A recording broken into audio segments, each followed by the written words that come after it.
უნდა იყოს თუ არა რეაბილიტირებულ ბოტანიკურ ბაღში შესვლა ფასიანი? ზუგდიდის მოსახლეობისთვის მე მგონი არ უნდა იყოს წესით. ტურისტებისთვის კი ბატონო. არ უნდა იყოს. ყველას არა აქვს. პურის ფული არ აქვს ხალხო როგორ შევა.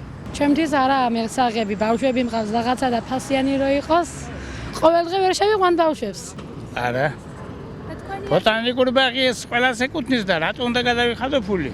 იმ ბოტანიკურ ბაღს თავისი ხარჯები აქვს, თავისი მომსახურება. და მე მგონია, მაგრამ ცოტა მისაღები ფასი უნდა იყოს მოსახლეობისთვის. არ უნდა იყოს. არა მგონი.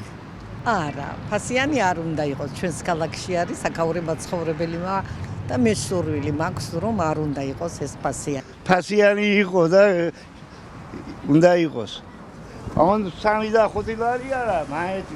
თუ მექნა შევიყვან ბავშვს და შევალ, მაგრამ თუ არ მექნა არ შევალ. ვერ შევალ უпроსორედ. კი. ალბათ კი. რავი, ალბათ 2 ლარი დაახლოებით. ახლა მე მგონი ასეთ პირობებში მე მგონი არ უნდა იყოს. არა, არ უნდა იყოს. მარტო ეს გვაქვს უფასო და ესეც რომ წაგვართვან რა გვეშველება მაშინ?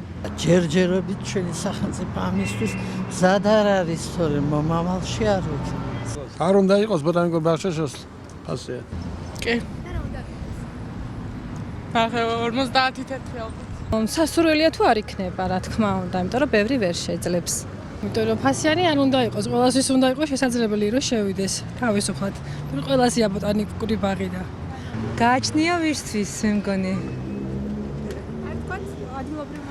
ადგილობრივისთვის უფასო უნდა იყოს. არ უნდა იყოს ფასიანი, რაზე უნდა იყოს ფასიანი. კი, რა თქმა უნდა, გადავიხდი, ოღონდ რა თქმა უნდა, ლამაზი იყოს, მშვენიერი და გადავიხდით.